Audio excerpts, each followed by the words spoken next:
socialtalent.tv, and I'm here at the 65th Annual Pacific Northwest Scottish Highland Games. That is a lot to say. It is rainy here in Washington today, and normally people come out because they want to see the competitions, the different games, the dancing that is going on. But I'll tell you, there is quite a bit more that you'll want to see here. We have everything from vendors to food, clothing, Scottish heritage, and even clan gathering meetings. It's going to be an unbelievable day, and I'm here to show you everything that it has to offer right here on socialtalent.tv. But I have Phil, and you know, Phil, I've only seen gypsies in movies. I don't think I've actually met a real gypsy before, but from what I understand, you are a real gypsy. Tell me a little bit about that. Well, I'm actually English. I was born in England in the countryside in a little village called Spixworth, and there is a good dose of gypsy in my blood. I'm a little dark for an Englishman because I do have some gypsy blood, and so doing what we do, being travelers, and bringing our shop to events like this comes very naturally to me, and we enjoy it very much. It's a great way to make a living and see the country. Absolutely. So tell us a little bit about your shop and some of the items that you have here in your shop. Well, we are having mostly clothing and accessories. My wife is a very talented clothing designer. In fact, it's one of her pieces right here, and this is all made and designed by herself. We do a lot of Renaissance fairs, so from the England in the 1500s, 1600s is the period that we largely do.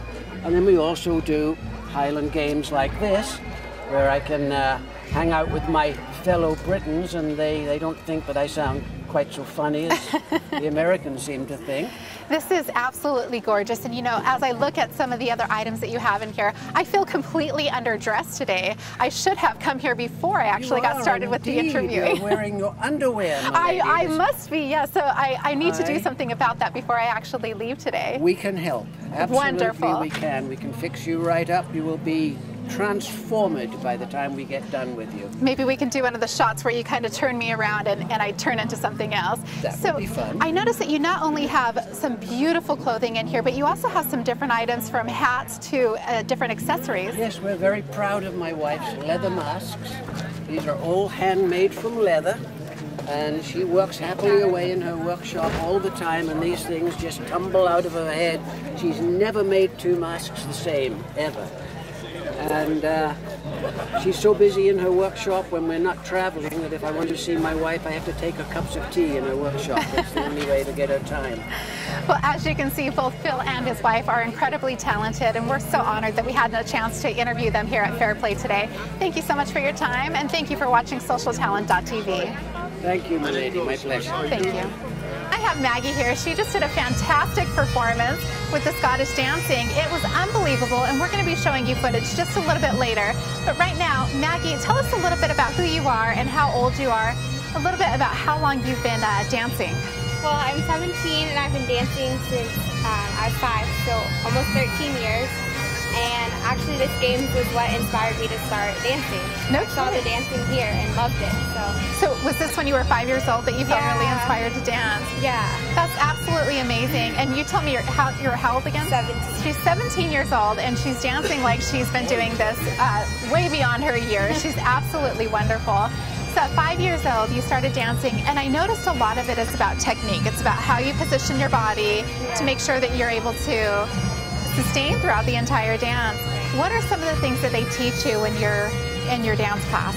Well, it's a lot about turnout and like stretching your feet, moving to the proper positions, that kind of thing. And then also we practice really long dances so that when we do compete with shorter ones, it's easier. Okay. Yeah. No, it's a lot of fun to watch it, and I noticed that there's a whole lot of different age groups, everyone from 5 years old on up.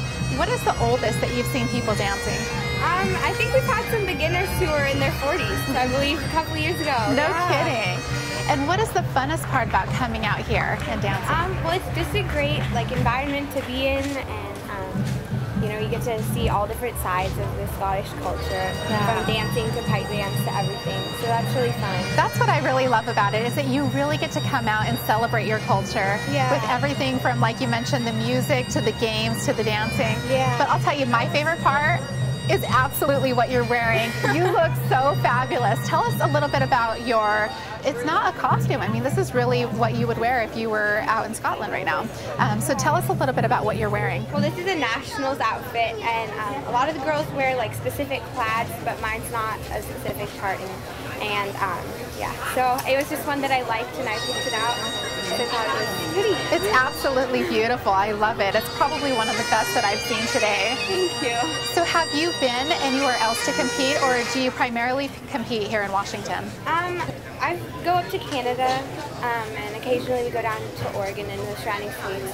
I've been to Nashville to dance in the United States Highland Dance Championship. That's so great. Yeah. And have you won trophies or Yeah. prizes? Mainly when I was younger. The competition gets harder as you get older. As you get older. Yeah. What are some of the prizes that you win when you compete? Well, when you're younger, you usually get like a medal and trophies, and then when you're older, some of the competitions are paid competitions, so you get like different amounts of money for each kind of placing you get, and then you can opt to have a medal instead, and they still give you trophies. Wonderful. Well, and that's one of the reasons why you want to come out to an event like this. This is actually a paid event, from what I understand, and it's a non-for-profit organization, which means that all of the ticket proceeds that you're paying for right now are helping to support some of our dancers or the games that were previewed earlier today. Maggie, thank you so much for taking the time to interview with us. You're such a wonderful dancer and such a pleasure to be with. You're watching SocialTalent.tv.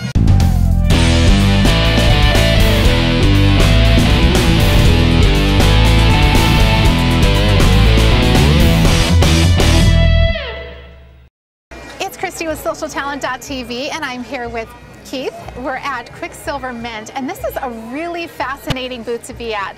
Tell us a little bit about your booth. Well, this is actually a replica of Leonardo da Vinci's drop hammer mint. He designed this, and they started making coins from like 1560 up to 1700 with a machine like this. This is about a third scale model. So describe this machine to our viewers and what it actually does. Well, this is a wood frame. A lot of people think it looks like a guillotine, which it does, because this is the father of the guillotine. It actually, what it is, this weight weighs 180 pounds, and what I do is I raise the weight up, and I put two dies in here, and I put a piece of metal in between, and I drop the hammer on it, and we make the coin. Very great. So what we're going to do is we're going to have you demonstrate for us what that looks like. I'll let you go ahead and get started. Okay. I'll get something that's matches up with the type of show we're at here. All right. Lion rampant, and I'm going to do the Scottish thistle. And which one is this again? I'm sorry. This is the Scottish thistle. All right, beautiful. Okay, there we go. I'm going to take a piece of bronze. This is a combination of copper and tin. Just blank on both sides. Kind of feels like you're at a magic show almost. You don't see anything at first, but wait, it's coming. And nothing on my sleeves. Now we're ready to strike this. All right, do I need to stand back? No, you're fine right there. You're fine right there. What I'm going to do is I'm going to raise this weight all the way up to the top. All right. And this 180-pound weight will create what it quite a bit of strength you need in order to get that up there. I can't get anyone to arm wrestle me anymore. I wonder why. Okay, now we're ready to strike this.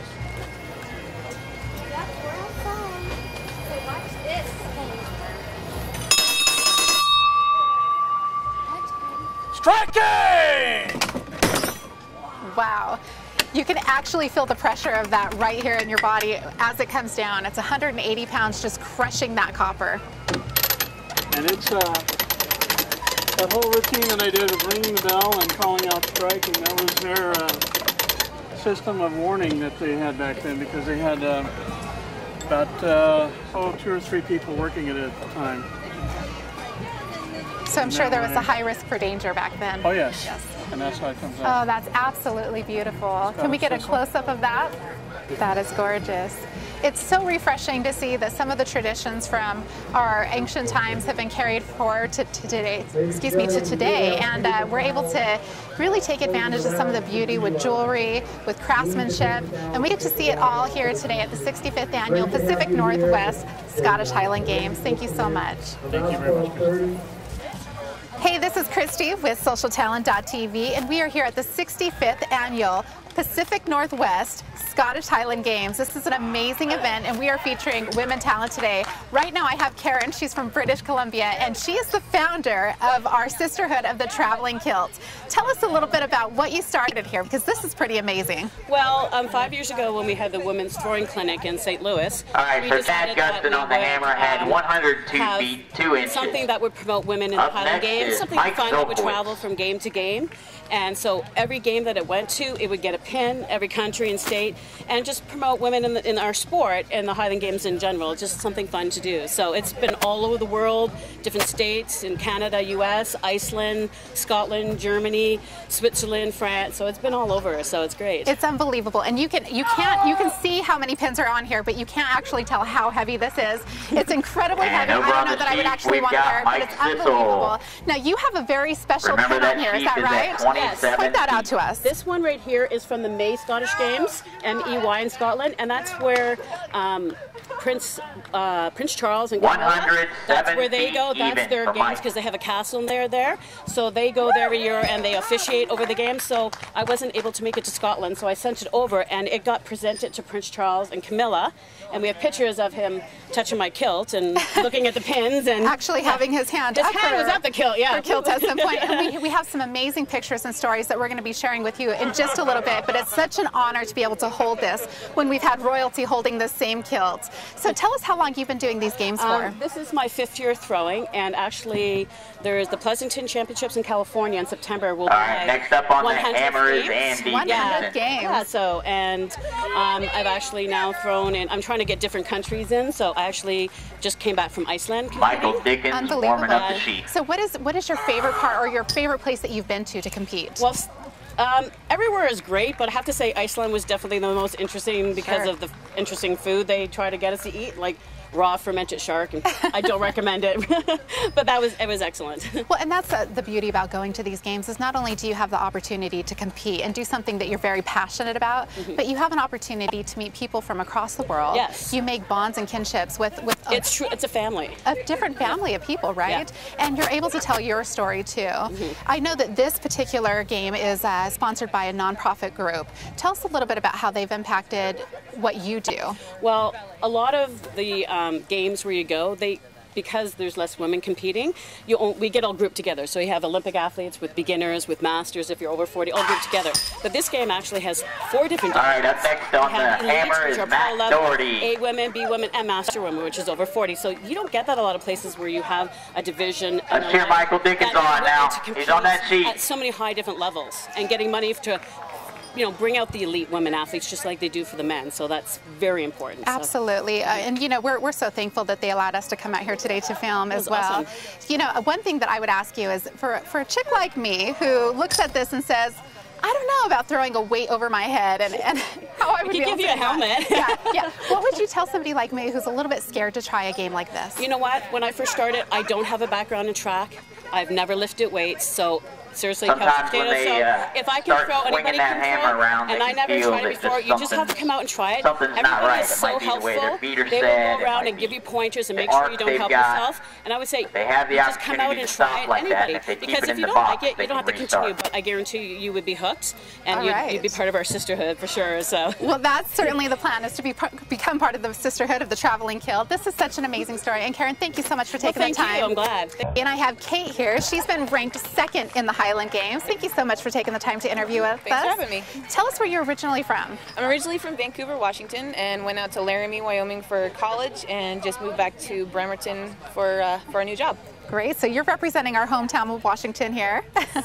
How long have you been doing the Highland Games for? Since originally 2006, and then took a year off to have knee surgery and came back again in 2008. Now this is a pretty aggressive sport. Tell us a little bit about why you got involved in doing it and kind of what it does for your soul when you get out there and compete.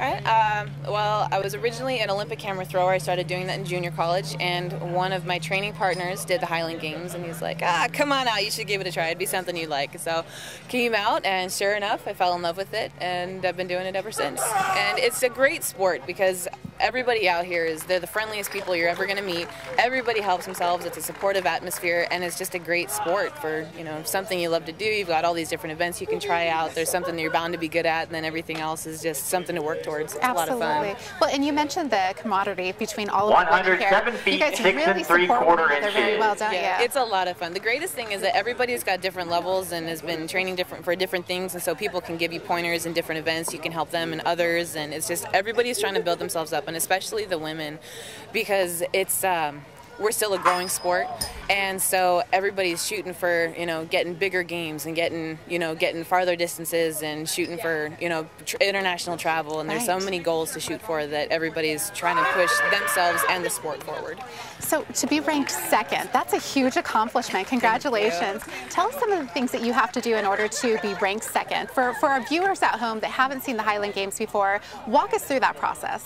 So there's 9 different events, and when you're ranked for the rankings, everything is done in a decathlon style. Okay. 117 throw, feet, the more points 3 inches and for so Matt Vincent. It's an overall ranking, and for every event, like But I don't said, worry, his farther brother distance, you get Andrew more has points, and then something you to say kind of move about up and that. up and up. And so it ends up being an overall thing. So instead of just being really good in one event that places you end up having to have skill in everything.